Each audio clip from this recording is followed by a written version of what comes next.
It's 3 in the morning.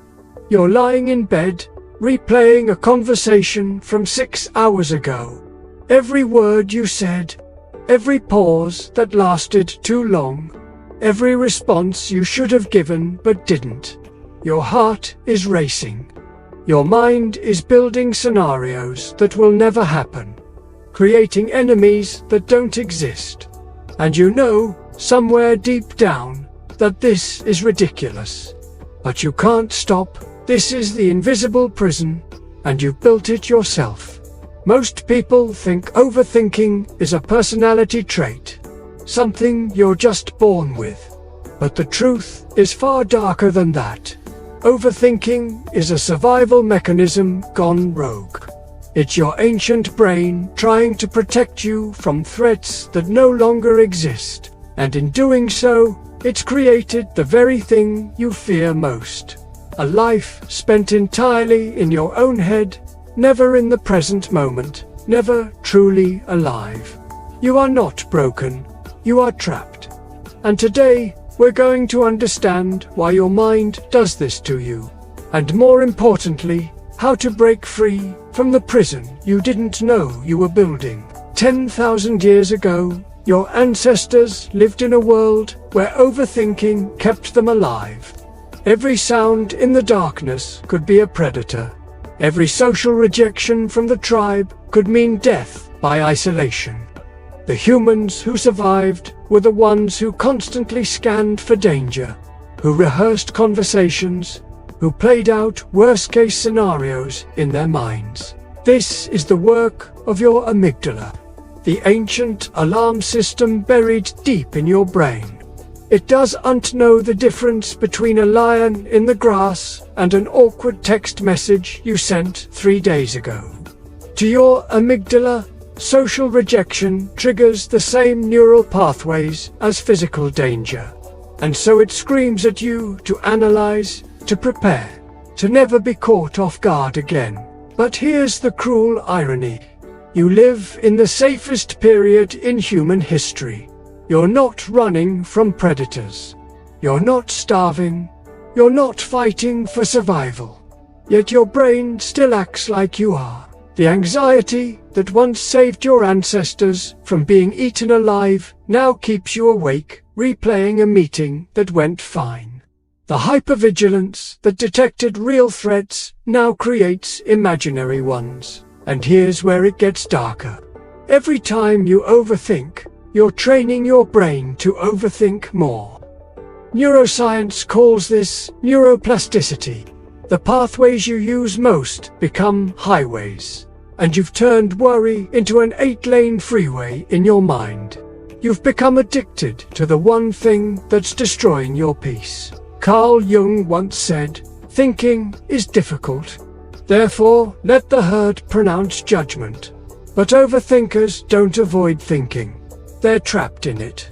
Not because they're deep or intelligent, but because their brain has learned that worry feels like preparation, that anxiety feels like control, that if you just think about it long enough, you can prevent every possible bad outcome.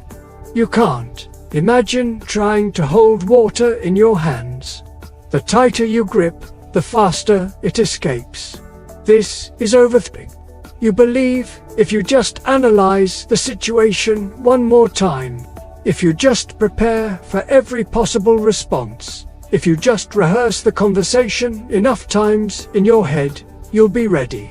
You'll be safe. You'll be in control. But control is an illusion.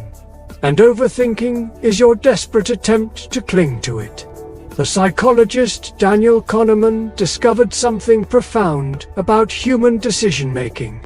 We believe we're rational creatures weighing options logically. But in reality, we make decisions emotionally and then use logic to justify them afterwards. This means all those hours you spend overthinking a choice aren't helping you decide better.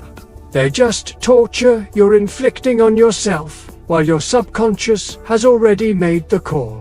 Think about the last major decision you agonized over. The job you weren't sure about taking.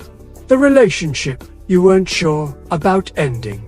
The conversation you weren't sure about having. Now think about how you finally made the choice. You didn't logic your way out of it. Something shifted. You just knew. All that overthinking was just noise. The Roman emperor and Stoic philosopher Marcus Aurelius wrote in his private journals, "You have power over your mind, not outside events. Realize this, and you will find strength." He understood what modern overthinkers don't. You cannot think your way into your nervous system is in a state of freeze.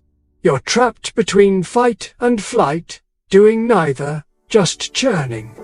The only way to break this state is physical movement, not meditation, not journaling, not analyzing your thoughts. Movement. When you move your body, you signal to your brain that the danger has passed, that action is being taken, that you are not helpless. This is why anxiety decreases after exercise, why you think clearer after a walk, why boxers don't overthink in the ring. There's no time, there's only action and response. The next time you catch yourself spiraling, do this. Stand up. Do 20 jumping jacks, go outside, move your body aggressively enough that your heart rate increases. You're not trying to think positive thoughts. You're trying to hijack your nervous system and force it out of freeze mode. And here's the deeper truth. Overthinking is often just fear of action disguised as preparation. You're not really trying to make the best decision. You're stalling. You're avoiding the discomfort of doing something that might fail. But perfect clarity never comes. At some point, you have to act with incomplete information. That's not recklessness. That's life.